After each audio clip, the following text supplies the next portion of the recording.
Muy bien. La guía número 3 la trabajamos sobre un tipo de polígono que era ¿cuál? ¿Sobre qué polígono fue que se habló en la guía número 3? El triángulo. Correcto. Exactamente. La guía número 3 se dedicó fue a hablar del triángulo, su clasificación, su construcción. Hicimos unas construcciones también con compás y regla. Hablamos de la clasificación de los triángulos según sus lados y según sus... ¿Qué otro elemento se utiliza para clasificar los triángulos? Los lados y los... Vértices. No.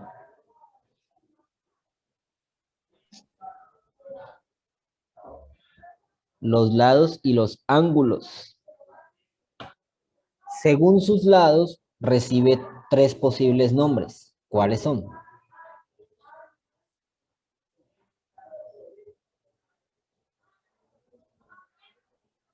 Según sus lados, recibe tres posibles nombres. ¿Cuáles son?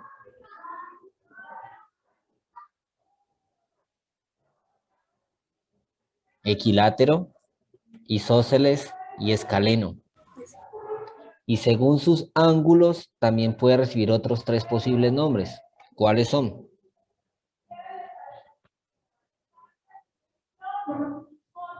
Rectángulo. Rectángulo, Acutángulo. acutángulo y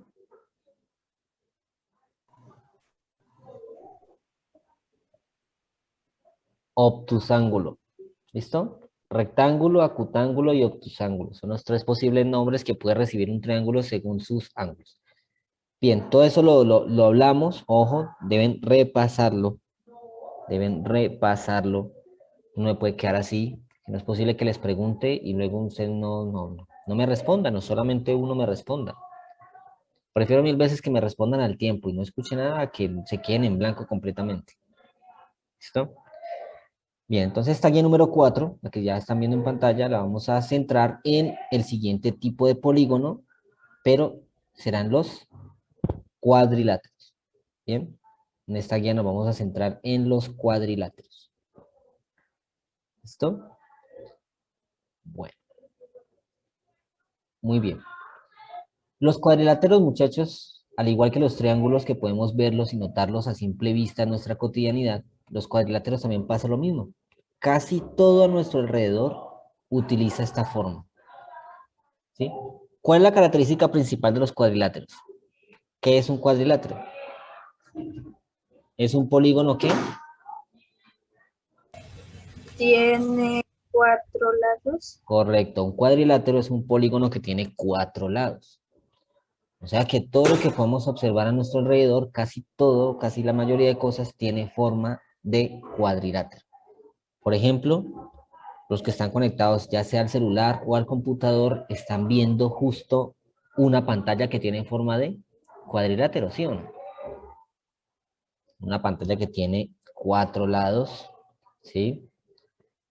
El celular también tiene una forma de cuadrilátero, ¿sí? Para no irnos tan lejos, la pared que podemos estar observando ahí en la casa tiene cuatro lados, ¿sí o no? El techo, el piso, la baldosa que forma el piso.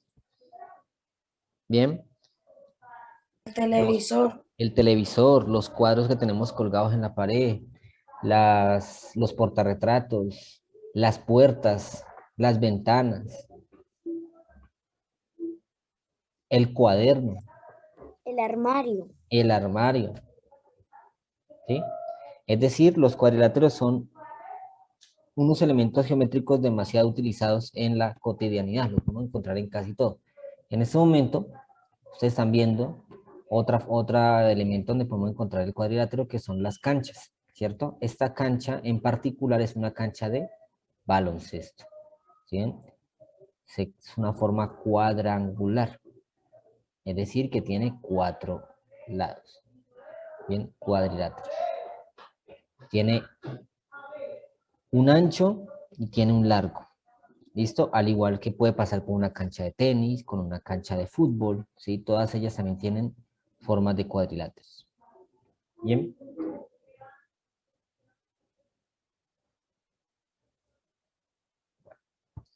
También esto lo podemos encontrar en las estrellas. Miren, en astronomía se conoce el gran cuadrante de Pegaso como una formación de estrellas que es visible en el otoño del hemisferio norte y que crea la figura geométrica que se muestra en la fotografía. ¿Cuál es la principal característica de esta figura? Bueno, aquí podemos encontrar, podemos ver, lo voy a ampliar un poquitico, ¿sí? Una fotografía del cielo nocturno o vista desde un telescopio en el cual podemos ver que si unimos a través de líneas algunas de esas estrellas, se forma esta figura que está acá. ¿Cuál es su principal característica? Los lados. Los lados correctos. Al unir las estrellas, se forman 4 lados, es decir, un polígono de 4 lados denominado cuadrilátero. ¿Listo? Pero un cuadrilátero no solamente tiene 4 lados, también tiene Vértices. ¿cuántos vértices? 4. Correcto, también tiene 4 vértices, aquí están. Tiene 4 vértices. Los vértices en este caso serían las estrellas. Muy bien, 4 lados, 4 vértices. ¿Qué más tiene?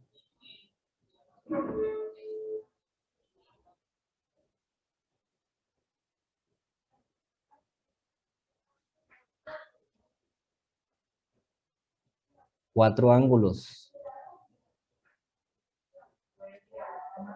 ¿Listo? Lados, vértices y ángulos. Todo en una cantidad de 4. ¿Listo? 4 lados, 4 vértices y 4 ángulos. Bien. Ahora, hay otro elemento que tiene todo polígono, que son las diagonales. Pregunto, ¿cuántas diagonales se pueden trazar en un cuadrilátero? En un triángulo no podía trazar ninguna, pero en un cuadrilátero sí se puede trazar 2. Ahí están. O sea que lo único que no tiene en cantidad 4 es las diagonales. De resto, sí. Entonces, ahí están los cuadriláteros.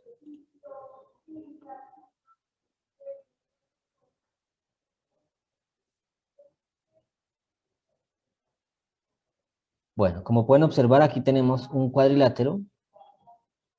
¿Sí? Miren, tiene 4 lados. Es un cuadrilátero. Nosotros por lo general siempre nos han dicho, si a nosotros si a nosotros nos dicen cuadriláteros, nosotros siempre nos vamos a dirigir o nos vamos a mencionar unas figuras que ya conocemos inicialmente, ¿cierto? Si yo les digo un ejemplo de cuadrilátero, usted me va a mostrar una figura cuadrada o una figura rectangular, ¿cierto?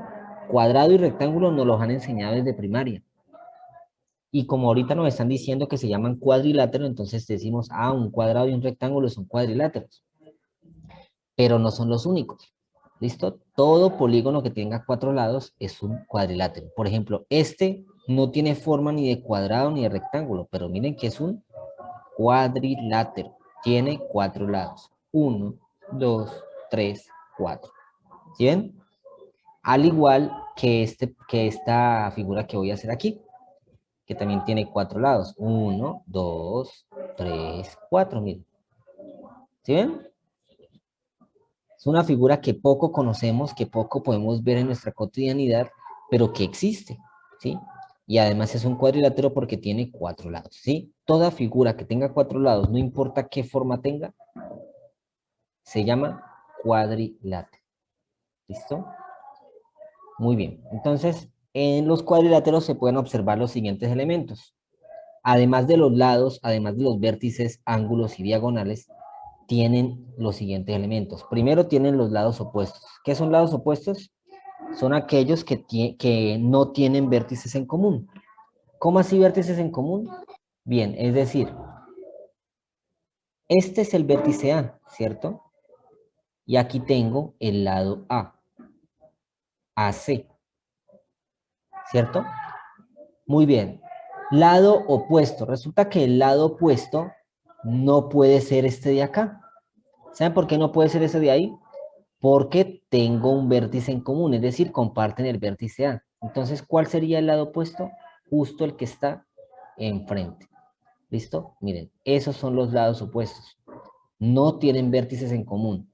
Uno se compone de los vértices A y C. Y el otro lado se compone de los vértices B y D. No tengo vértices repetidos en ninguno de los dos. Entonces, grábenselo así. Todo lado que esté al frente del otro se llama lado opuesto. ¿Listo? Todo lado que se encuentre justo al frente del otro se llama lado opuesto. Bien, listo. ¿Qué pasa entonces que si el lado sí lo encuentro compartiendo vértices, compartiendo uno? No se llaman opuestos, pero sí se llaman consecutivos. ¿Listo? Dos lados que compartan un vértice se llaman lados consecutivos. Mire, están compartiendo el vértice A. Significa entonces que AC con AB son ¿qué? Consecutivos. ¿Listo? Hasta miren, el nombre me lo está diciendo todo. Están compartiendo la letra A. ¿Ven? Entonces, allí ya podemos decir. Entonces, recordemos, recapitulemos. Si un lado se encuentra justo al frente del otro, ya sea los lados o ya sea superior o inferior, se llaman opuestos. Opuestos. ¿Listo? Muy bien. Pero si tengo uno justo al lado del otro, compartiendo un vértice, se llaman Consecutivos. consecutivos. ¿Listo? Ahí tenemos dos elementos en los cuadriláteros. Lo mismo ocurre con los ángulos. ¿Sí? Si yo tengo un ángulo justo al frente de otro, se llaman ángulos opuestos. ¿Listo? Miren, justo al frente del otro.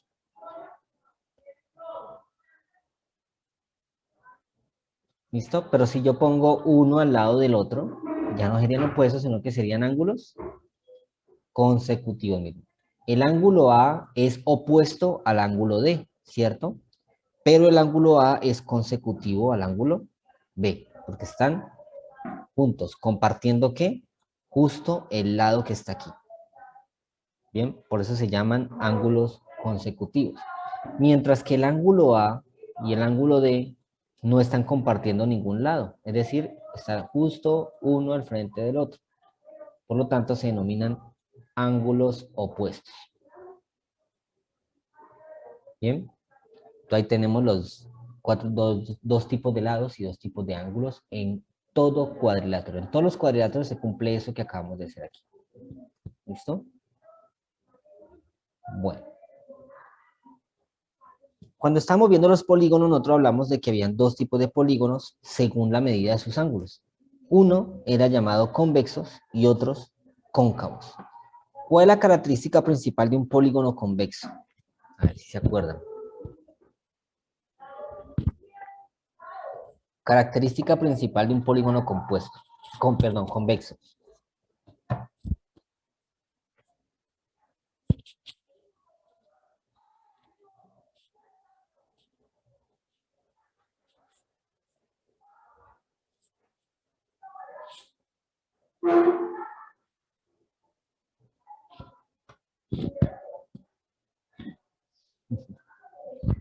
Bueno.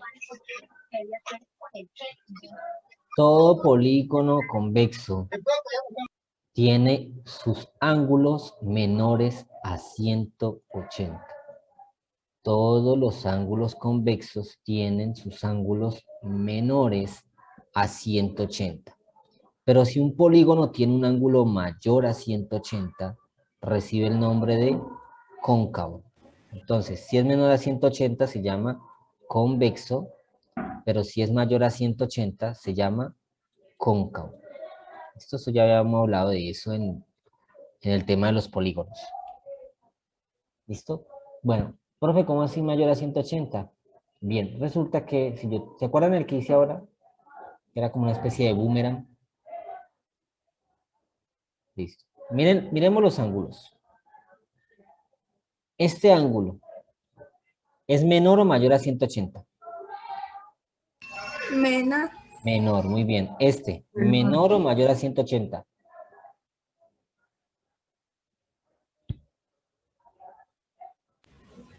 Mayor. Bueno, ¿cómo es un ángulo de 180? Así, ¿no? Derecho, justo. Ángulo llano, 180. ¿Listo? Si yo hago esto, estamos formando un ángulo agudo, menor a 180. Si yo hago esto, recto, menor a 180. Si yo hago esto, obtuso, menor a 180. Pero si yo hago esto, mayor a 180. Entonces, este ángulo que está acá es menor a 180, al igual que este. Pero observemos especialmente este que está aquí. Ese sí es mayor a 180. Entonces, este cuadrilátero que está acá se llama cuadrilátero cóncavo, porque tiene un ángulo mayor a 180 grados. ¿Listo? Pero, si lo comparo, por ejemplo, con otro tipo de cuadrilátero que vaya a dibujar, por ejemplo, este de ahí, tiene 4 lados, es un cuadrilátero. Bien, ahora miremos los ángulos, miren. ¿Menor o mayor a 180? Menor. Este, Menor, este, menor, menor, este menor, y este. menor. Listo, Menor. tiene sus 4 ángulos menores a 180. Significa que el cuadrilátero es convexo. ¿Listo? Bien. Vamos a hablar solamente de los cuadriláteros convexos. Los cuadriláteros convexos tienen una clasificación, es decir, reciben un nombre dependiendo de ciertas características. Los primeros que podemos encontrar son los paralelogramos. ¿Qué es un paralelogramo? Pues son aquellos que tienen sus 2 pares de lados opuestos paralelos.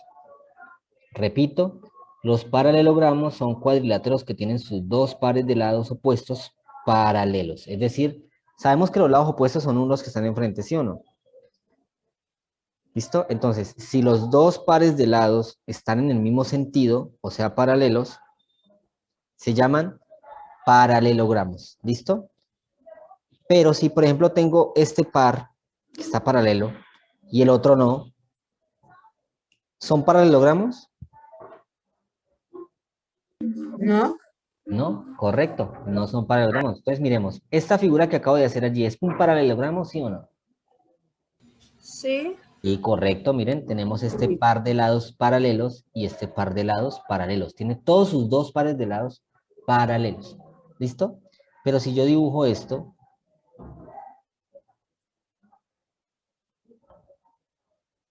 miremos, No. ¿este lado es paralelo a este? No, ¿cierto? ¿Y este es paralelo a este? No. No, entonces este no es un paralelogramo y este sí es un paralelogramo. ¿Ven?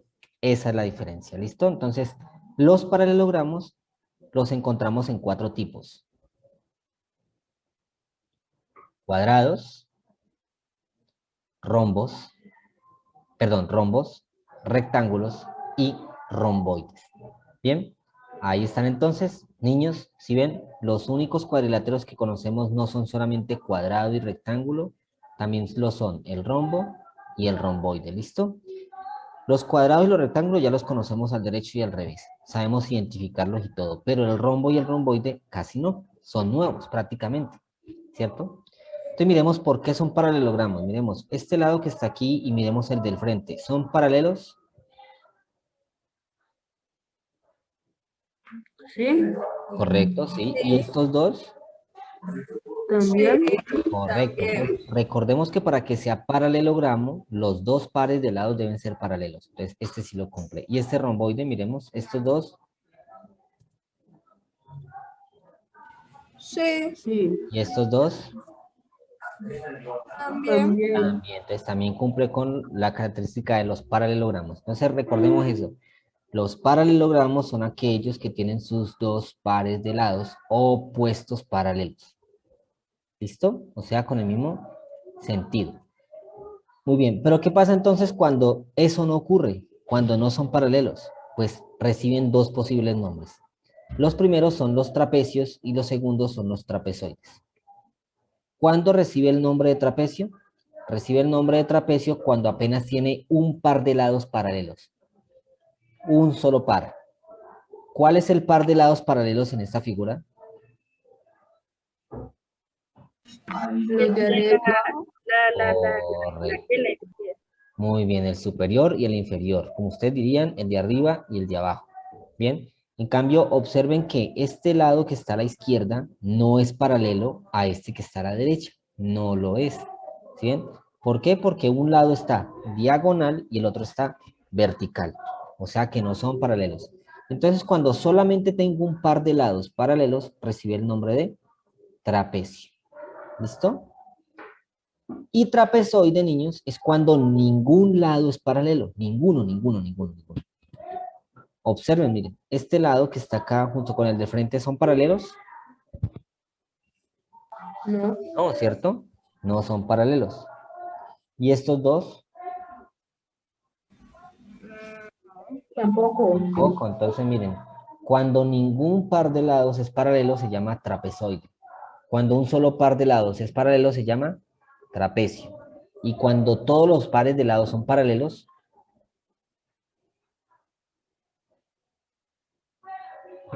paralelogramo. Paralelogramo. Exacto, muy bien. Ahora, a los paralelogramos pues se diferencian en cuadrado, rectángulo, rombo y romboide.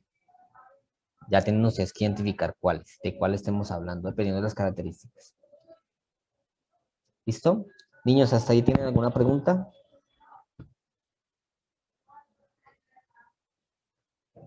¿No? ¿Ninguna?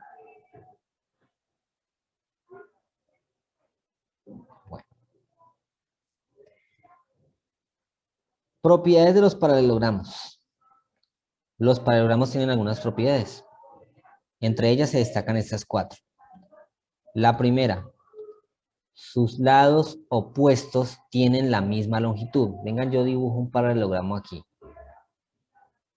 ¿Listo? Los lados opuestos tienen la misma longitud. ¿Es cierto? Pregunto.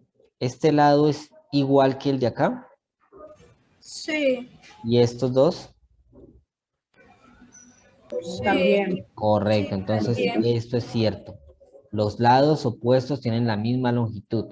Muy bien, la segunda característica dice, sus ángulos opuestos son congruentes. ¿Qué significa congruentes?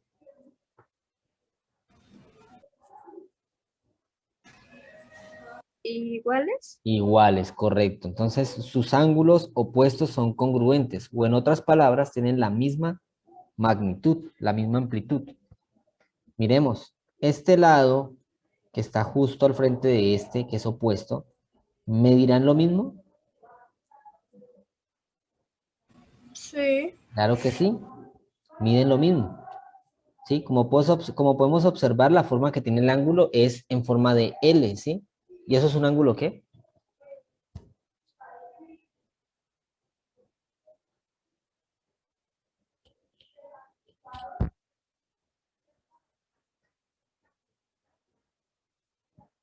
¿Cómo se llama ángulo qué?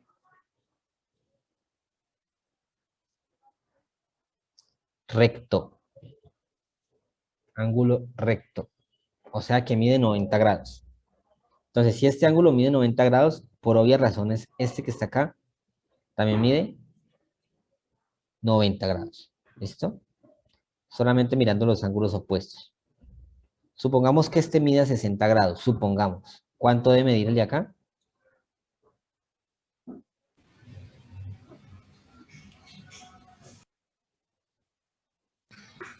Lo mismo. Lo mismo, correcto. Eso me está diciendo la propiedad. Los ángulos opuestos son congruentes. ¿Listo? Esa sería entonces la segunda propiedad. La tercera, cada diagonal del paralelogramo lo divide en dos triángulos congruentes. O sea, dos triángulos ¿qué? Iguales. Iguales. Entonces vamos a observarlo. Voy a dibujar por aquí otra vez el paralelogramo. Vamos a trazar sus diagonales.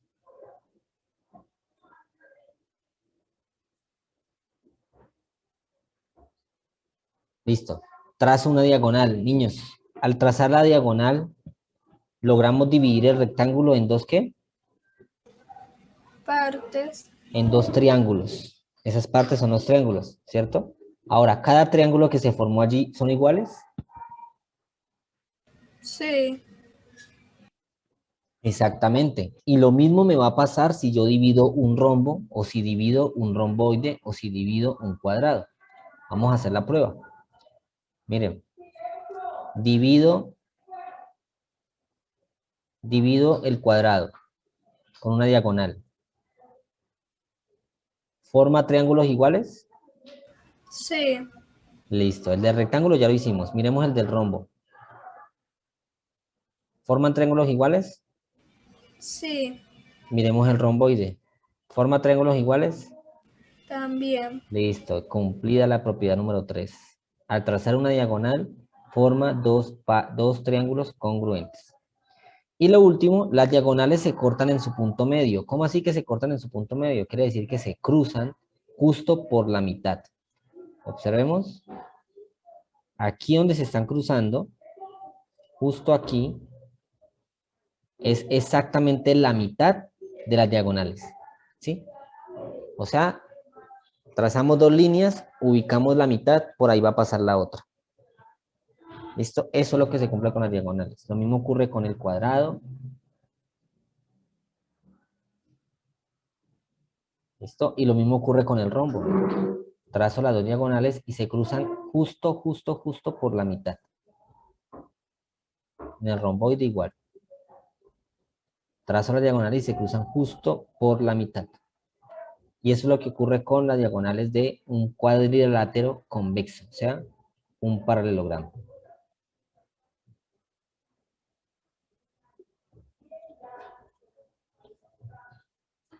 Muy bien.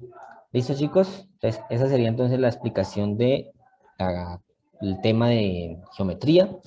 No hay compromiso, por favor anótense por ahí. No hay compromiso para la próxima semana. No hay compromiso. Es decir, no se me vayan a adelantar resolviendo nada de la guía. ¿Listo?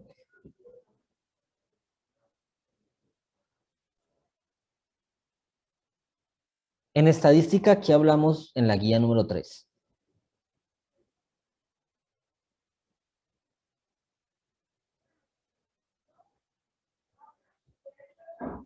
Del diagrama de barras. Correcto, el diagrama de barras y hay otro diagrama por ahí que trabajamos también.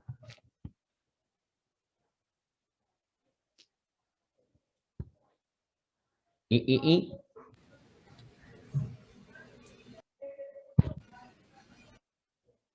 el pictograma. Diagrama de barras y pictograma. Es decir, estamos trabajando la representación de los datos mediante gráficos estadísticos. Diagrama de barras y pictogramas.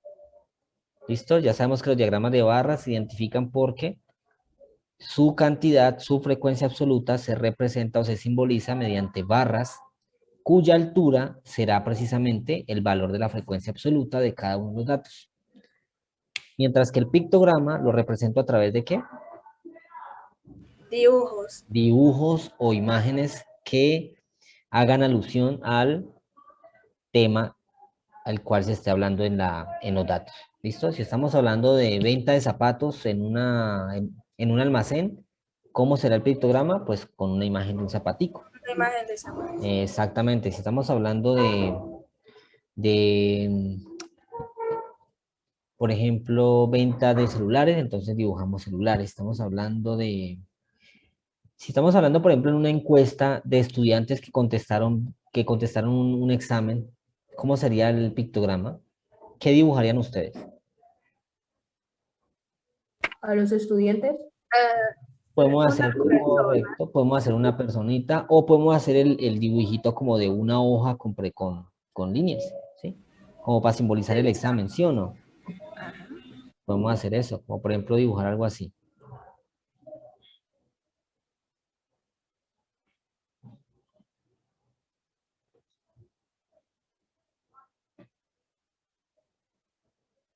¿Sí o no? Como una especie de hojita. Y ahí podemos como representar el examen también. ¿Listo? Otra característica del pictograma es que cuando usted hace un dibujo, ese dibujo va a representar una cantidad específica, ¿sí? Es decir, si yo hago una carita feliz en el pictograma, eso no quiere decir que la carita feliz valga 1. a menos que a menos que usted lo indique, ¿sí? El dibujito puede indicar cualquier cantidad que le pueda ayudar a hacer su gráfico de manera más cómoda, ¿sí? Usted se imagina una frecuencia absoluta de 50, ¿usted dibujaría 50 caras de estas? No, ¿cierto que no? Bueno, sí lo haría, pero en realidad quedaría muy dispendioso, ¿verdad? Entonces lo que uno hace es coger esta carita y decir, bueno, pongamos que vale 10. ¿Cuántas caritas dibujaría para hacer los 50? 5. 5, correcto, muy bien. Y eso es lo que hace también el pictograma. Si ven, cada uno de estos diagramas trabajados la última clase tiene unas ventajas, ¿sí? Y al mismo tiempo unas desventajas. Siguiendo con la idea de los gráficos, la guía número 4 la trabajaremos con otro tipo de representación de datos que se llama diagramas circulares. Ahora se están haciendo idea de por qué necesito el transportador circular.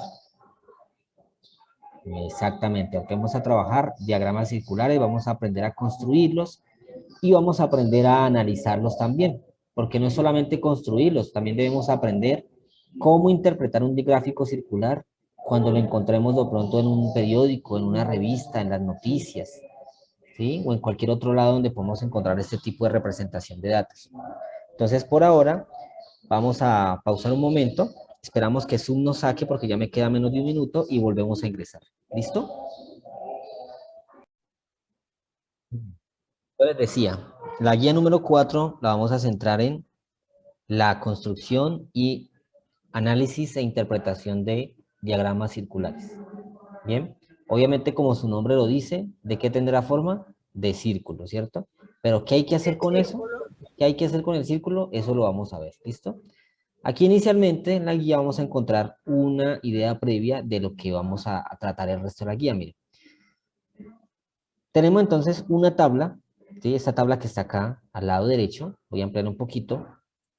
Esa tabla que está acá me muestra el número de autos vendidos por 5 vendedores durante el mes de abril, ¿sí? El vendedor A vendió 4 autos, el vendedor B vendió 8, el vendedor C vendió 3, el vendedor D vendió 6, el vendedor E vendió 5. ¿Listo? Entonces, aquí se muestran una serie de pasos, paso 1, paso 2, paso 3, paso 4, en el cual al último paso me muestra ya lo que nos vamos a tratar en esta guía. Esto es un diagrama circular. Bien. Características de un diagrama circular, pues tenemos los datos expresados en qué forma. En porcentaje. En porcentajes, correcto. Entonces miren los datos iniciales de la tabla. ¿Le parecen que estos datos están en porcentaje? No. No, entonces hay que convertirlos. Es decir, la pregunta es, ¿cómo vamos a convertir un dato, o sea, una frecuencia absoluta, en una frecuencia relativa en forma de porcentaje? Eso ustedes ya lo saben porque lo vimos cuando tratamos las tablas de frecuencia, pero igual lo vamos a recordar, ¿ok? Entonces, lo primero que uno debe hacer es encontrar el total de datos. Aquí tenemos un dato para cada vendedor, pero ¿cuál es el total de datos en la tabla?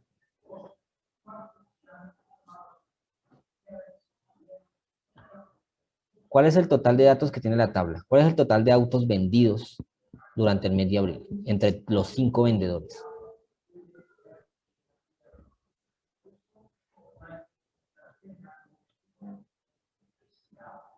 ¿26? 26. Correcto, ahí mismo lo estaba diciendo en la guía, pero ¿cómo lo obtenemos? Lo obtenemos simplemente sumando las frecuencias absolutas. 4 más 8, 12, más 3, 15, más 6, 21, más 5, 26. Es decir, tenemos un total de 26 autos vendidos, un total de 26 datos en la tabla de frecuencias. Muy bien, para obtener la frecuencia relativa de porcentaje, nosotros debemos pasar por dos procesos previos. ¿Cuáles son las tres formas en las cuales se expresa la frecuencia relativa? Ya me dijeron uno, porcentaje. ¿Cuáles son las otras dos formas que podemos encontrar la frecuencia relativa?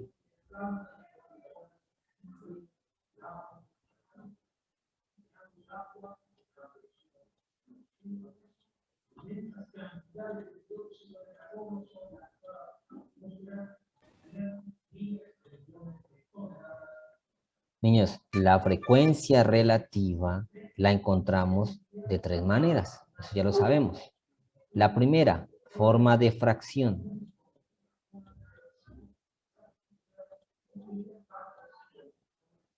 De ahí pasa a la forma decimal. Y por último la encontramos en forma porcentual o de porcentaje.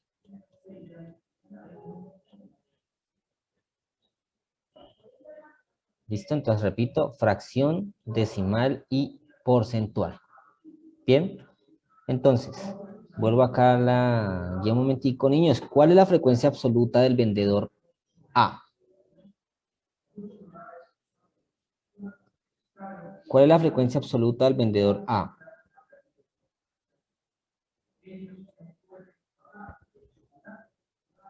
4. 4. Bien, tengamos en cuenta eso.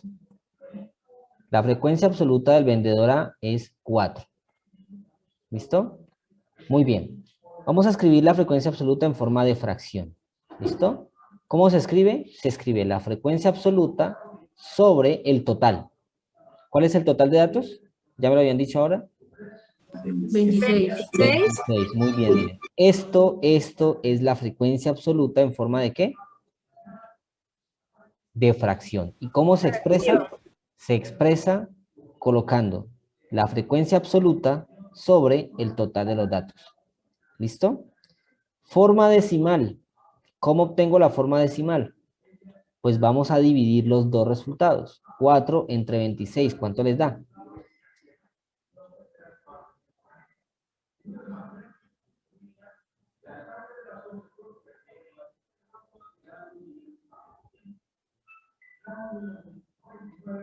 ¿4 entre 26, cuánto les da? 0,15. 0,15. ¿Sigue algo más?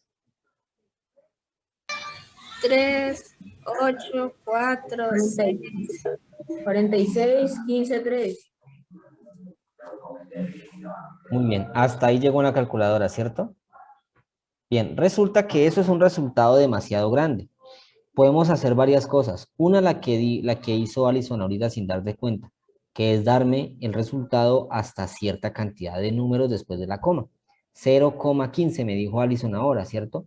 Pero ella había notado que después de eso habían varios números. Listo, esos otros números no pueden pasar así desapercibidos. Siempre tiene que haber una razón de por qué no escribirlos o por qué sí escribirlos. ¿Listo? Ustedes me imagino que tienen calculadora científica a la mano, ¿cierto? Bueno, Kevin la tiene. Profe, es que a mí la mía me dañó. A la mía le acabó la pila muy rápido. Ah, listo. Igual hay que conseguirnos unita, ¿listo? Porque no solamente la vas a necesitar ahorita, la vas a necesitar el resto de tu bachillerato. Entonces, por favor, consíguete unita, ¿listo? Si puedes, ¿no? Si puedes. Si no puedes, no hay problema. Tranquilo que yo también doy métodos sin calculadora. Bien. Entonces, miren, cuando uno va a manejar este tipo de frecuencias relativas con decimales, con decimales que tienen cantidades tan grandes como este, podemos escribirlo utilizando nada más hasta cierta parte. Entonces, en este caso, yo quiero escribir mi decimal, mi número, mi respuesta, nada más utilizando las 3 primeras cifras después de la coma. Es decir, voy a dejarlo hasta aquí. Voy a hacer un corte en el número. Entonces, si yo quiero, escribo 1.153. ¿Cierto? Bien, pero resulta que si usted lo hace en calculadora, por el método que yo le voy a explicar ahorita, le va a dar 0.154. ¿Listo? Vamos a probarlo y luego le explico por qué. Kevin, tú que tienes calculadora científica allí y los que lo tengan, por favor, sigue el siguiente paso. Hay una tecla en la parte superior derecha que se llama Mode. ¿Ya la viste? Sí. Listo, presiónala 3 veces. Ya. Listo, te apareció unas opciones en la pantalla que dice Fix, ¿cierto? Dice SCI y dice NORM, ¿cierto? Sí. Y debajo de ellos hay estos 3 números. ¿cierto? Sí. Bien, vas a presionar el que dice 1, o sea, vas a presionar el 1 en la calculadora. ¿Listo? Luego te apareció esto, fix 0, rayita 9, signo de pregunta, ¿cierto? Sí. Muy bien. ¿Cuántas cifras después de la coma fue que dije que quiero? ¿Cuántas dije que quiero? 3. Entonces 3. presiona el 3. ¿Listo? Ya. Ahora te quedó te quedó en la pantalla la calculadora el 0.000, ¿cierto? In time. Battery is low. Please ¿Sigue así, recharge Kevin? in ¿Te quedó así? Es que no te veo muy bien, pero sí. ¿Te quedó así, verdad? ¿Cómo? ¿Te quedó así como lo que resalté acá? Así con esos 4 Listo. ceros. Muy bien. ¿Sí? ¿Sí te quedó así? No. A ver, yo veo. Ah, bueno, tú tenías resultado allí. Listo, no, pensé que se veía. Listo. ¿Sí ves, Kevin? ¿Sí ves cómo te quedó? Te quedó como el que yo dije acá. ¿Sí ven? Miren, Sí. nada más tomé los 3 primeros números después de la coma y la calculadora me tomó, o sea, me quitó el 3 y me lo dejó por el 4. ¿Sí ven? ¿Saben por qué ocurre eso? Porque el número que está después del 3, que es el 8, es un número que es mayor que 5.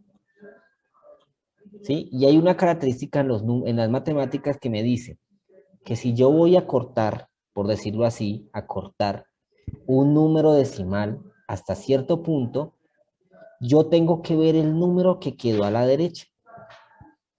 Si ese número es 5 o mayor a 5, el anterior pasa al siguiente.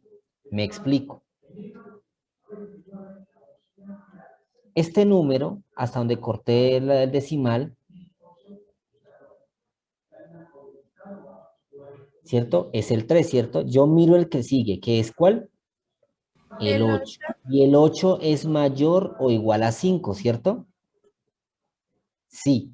Significa que ese 3 se me va a convertir en 4. Es decir, que no escribo 0.153, sino 0.154. ¿Listo? Pero ¿qué ocurre, niños? ¿Qué ocurriría si yo hubiese tomado, hasta el 8? ¿Quién sigue después del 8? El 1. El 1. ¿Y el 1 es mayor o igual a 5? No. No. El menor. Entonces, ¿cómo me va a quedar esto? Me va a quedar exactamente igual. ¿Sí? O sea, el 8 no se convierte en 9. No se puede. ¿Por qué? Porque el que está a la derecha no es mayor ni es igual a 5. ¿Listo? Y eso es lo que hace la calculadora. Entonces, con calculadora yo puedo hacer este proceso sin desgastarme tanto. Para los que no la tienen, pues sí hacen lo que acabo de explicar en este momento. ¿Sí? Cortamos el número y miramos quién queda a la derecha. Si el que queda a la derecha es 5 o mayor a 5, el anterior pasa a ser el siguiente. ¿Bien? ¿Qué fue lo que le pasó aquí al 3? Como el que le sigue es el 8 y el 8 es mayor a 5, entonces el 3 se me convierte en 4. ¿Bien? Entonces, el resultado de 4 dividido 26 me da 0.154. ¿Listo? Kevin, vamos a colocar tu calculadora normal otra vez, ¿listo? Presiona mode 3 veces. ¿Listo? Sí. Presiona el 3 Ya. y presiona el 2. Ya. ¿Ya volvió a aparecerte todos los números de ahora? ¿Cuál? ¿Ya volvió a aparecerte todos los números de ahora? No. Ah, bueno, listo, no importa. Si quieres la prueba, coloca 4 dividido 26. Ya. ¿Te dio todos esos números o te dio este que acabo de escribir? Me dieron todos los números. Listo, perfecto. Eso significa que está normal. ¿Sí ves? Ya está normalita. O sea que nada que preocuparse. No, no le va a quedar así como la puse. ¿Listo? Bien, entonces tenemos acá el 0.54 y esta es la forma decimal de una frecuencia relativa. ¿Y cómo la paso a una porcentual, muchachos? ¿Qué es lo único que me falta por hacerle este número para convertirla en un porcentaje?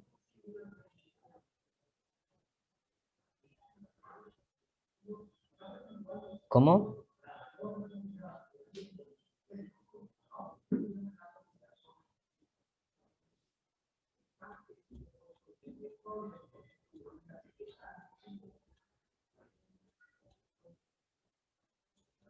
Multiplicarla por 100. Cuando obtenemos la frecuencia relativa en forma de decimal, simplemente la multiplicamos por 100 y obtenemos de esta manera el porcentaje, o sea, 15,4%.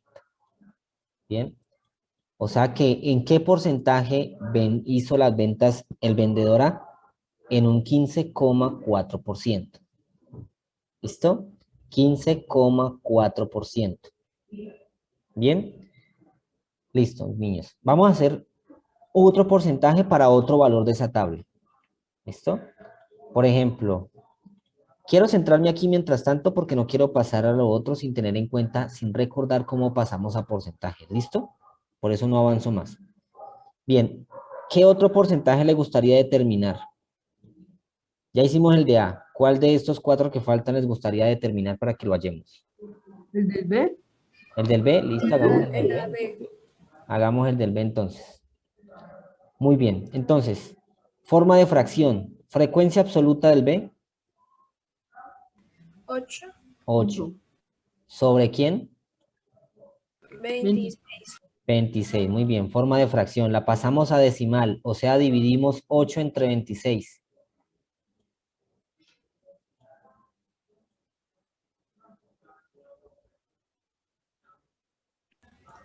Cero, 30, 3, 0, 7, 7, 6, 6, 9, 9, 2, 2, 3 3 y 1. y 4 1. y 1. ¿Hasta ahí? Sí. Listo, niños. ¿Cuántas cifras después de la coma es que yo dije que estoy tomando?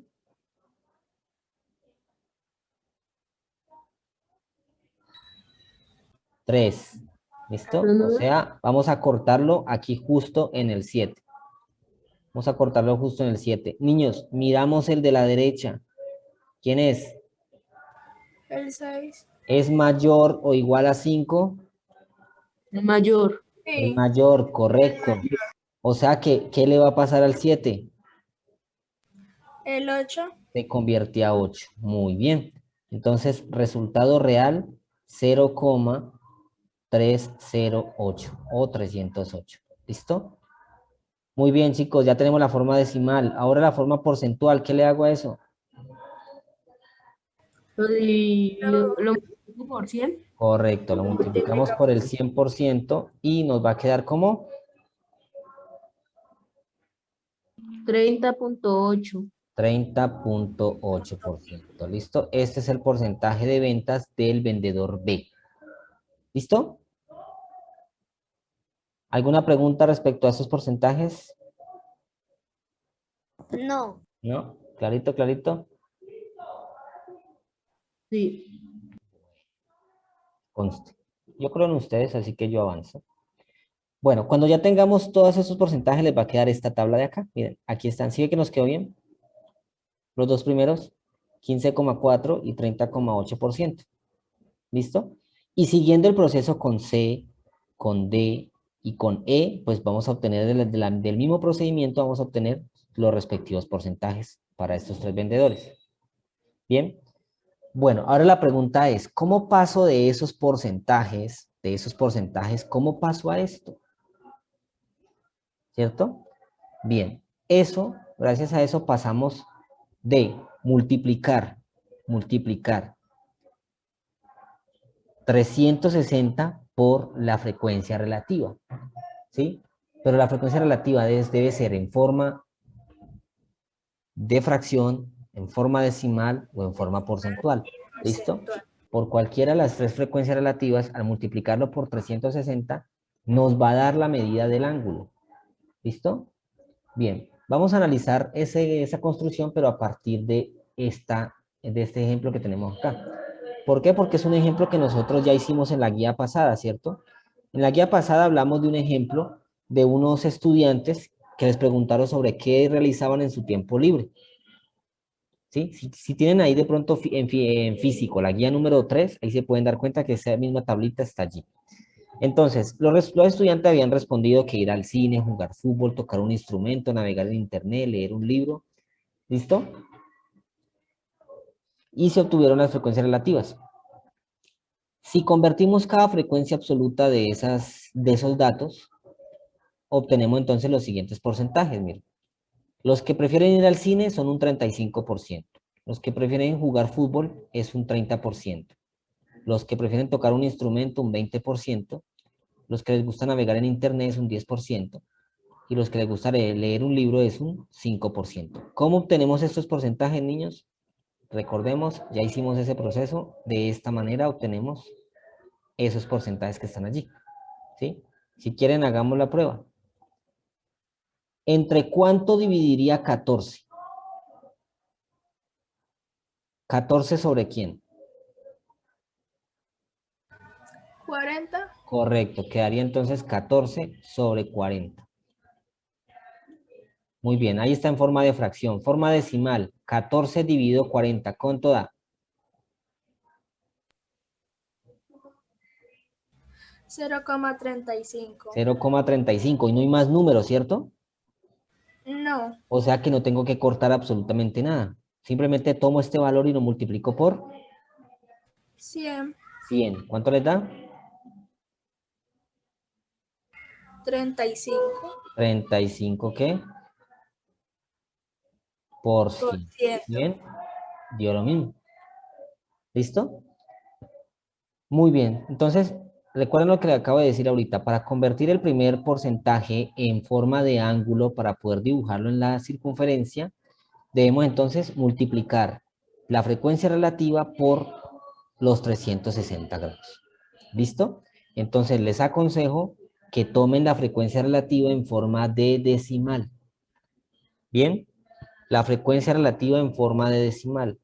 Y otra que también nos sirve es la frecuencia relativa en forma de fracción. La frecuencia relativa en forma de porcentaje generaría otro proceso más extenso, entonces mi consejo es que la utilicen en forma de fracción o en forma de decimal. ¿Listo? Entonces, recordando nuevamente el proceso que acabamos de hacer, tenemos que la frecuencia relativa es 14 sobre 40 o 0,35.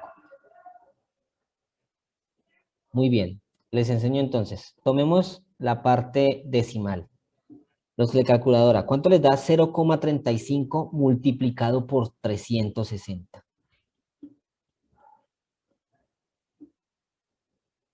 126. 126, exactamente. ¿Pero 126 qué? Grados. 126 grados. Bien, ya tenemos entonces la medida del ángulo para graficarlo en nuestro círculo. ¿Y cómo hacemos eso? Bien, niños, con el compás ubíquenlo sobre su cuaderno, o sobre su hoja, y dibujen el contorno. ¿Listo? Cuando dibujen el contorno, por favor, no lo vayan a levantar. Profe, usted dijo compás o era Perdón, transportar. transportador, discúlpenme. Cojan el transportador, ubíquenlo sobre la hoja y eh, dibujen el contorno sin levantarlo. Por favor, no lo vayan a levantar. Marcan el centro y marcan el cero de la derecha. ¿Se acuerdan cuando trabajamos los ángulos? Marquen el centro y marquen el cero de la derecha. Repito nuevamente, dibuje el contorno, la circunferencia del transportador, ubiquen el centro y ubiquen el cero del lado derecho.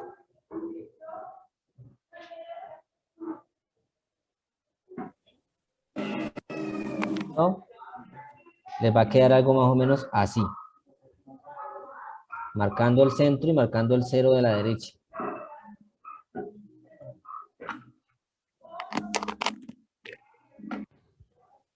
¿Listo? Cuando tenga eso, puede marcar, puede unir esos puntos a través de una línea que les va a quedar algo así.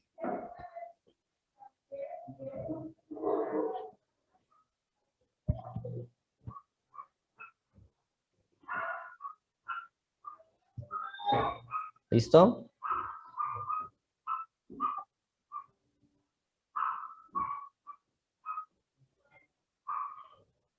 ¿Ya lo tienen así? Sí, profe, ya.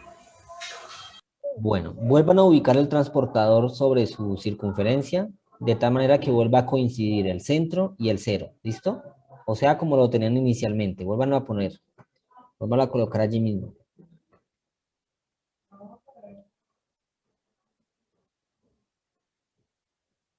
Y vamos a medir los 126 grados. Recordemos que para medir los 126 grados, contamos de cuánto? De 10 en 10. 10, 20, 30. Ojo, con los de la derecha.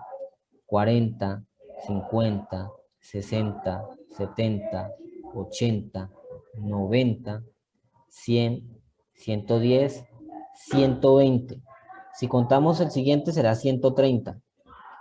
Entonces, cuando lleguemos a 120, vamos a contar 6 lineecitas de las pequeñas que están allí. ¿Listo?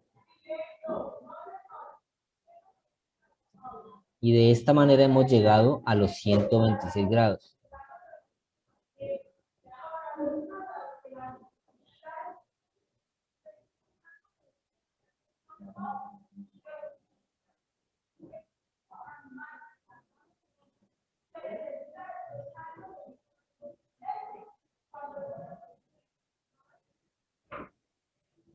¿Listo?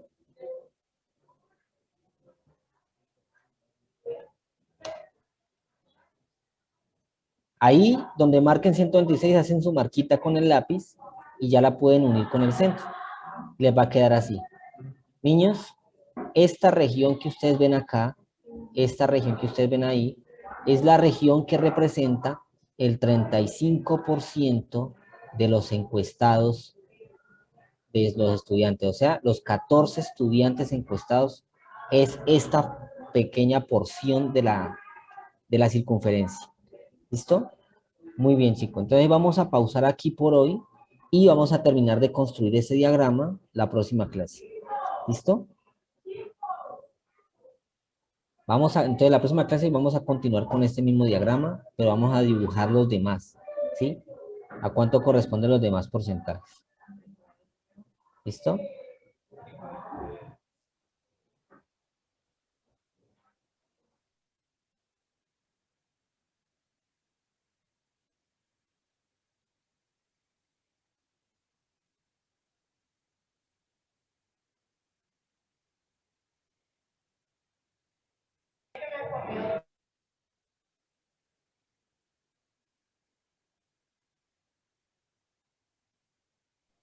Bueno, ¿listo, niños? Quedamos así entonces, continuamos la próxima clase dibujando, vamos a ver si de verdad nos da este mismo gráfico, ¿listo? Mire que así vamos viendo, ¿sí ven cómo da 35 grados? Está bien acá, bien amplio, parecido al que acabamos de hacer. ¿Listo? De esa misma manera podemos hacer los demás, pero lo vamos a hacer nosotros mismos la próxima clase. ¿Listo?